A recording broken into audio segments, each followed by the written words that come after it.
ഇവരെടുത്ത സമീപനം എന്താണ്? ഏറ്റവും പ്രധാനപ്പെട്ടതാണ് കിഫ്ബി. കിഫ്ബി ഏതാണ്ട് 96,000 കോടി രൂപയുടെ പദ്ധതി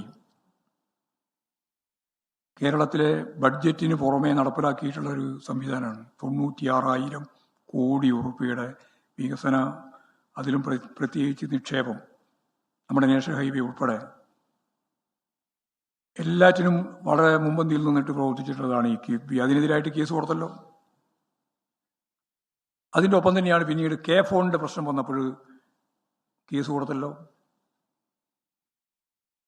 കോടതി എന്താ ചെയ്തത്? നിങ്ങൾ മാധ്യമങ്ങൾ ഉൾപ്പെടെ കേസിൻ്റെ വിധി അധികം പ്രസിദ്ധീകരിക്കാറില്ല. അത് നിങ്ങൾക്ക് ഇഷ്ടമുള്ളതല്ല.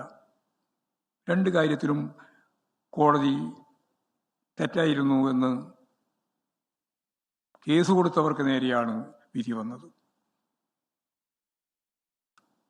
തോട്ടപ്പള്ളി മണൽ വാരൽ കേസ്, ബ്രൂവറി ആരോപണം, ബന്ധു നിയമന കേസ്, തോട്ടണ്ടി ഇടപാടിലെ അഴിമതി കേസ്, ഡാം തുറന്നുവിട്ട് പ്രളയമുണ്ടാക്കി എന്ന കേസ്, മുഖ്യമന്ത്രിയുടെ ദുരിതാശ്വാസ നിധിയിലെ ക്രമക്കേടിൻ്റെ പേര് പറഞ്ഞിട്ടുള്ളത്, കോവിഡ് കാലത്തെ PPE കിറ്റ്, ഈ എല്ലാ കേസിലും ലോകത്തെവിടെയായാലും ഏത് സമയത്തും 24 വാർത്തകളും ഓഗ്മെന്റഡ് റിയാലിറ്റി പാക്കേജുകളും എക്സ്പ്ലെയിനറുകളും വിശദമായി കാണാൻ ഞങ്ങളുടെ യൂട്യൂബ് ചാനൽ നിങ്ങൾക്ക് സബ്സ്ക്രൈബ് ചെയ്യാം.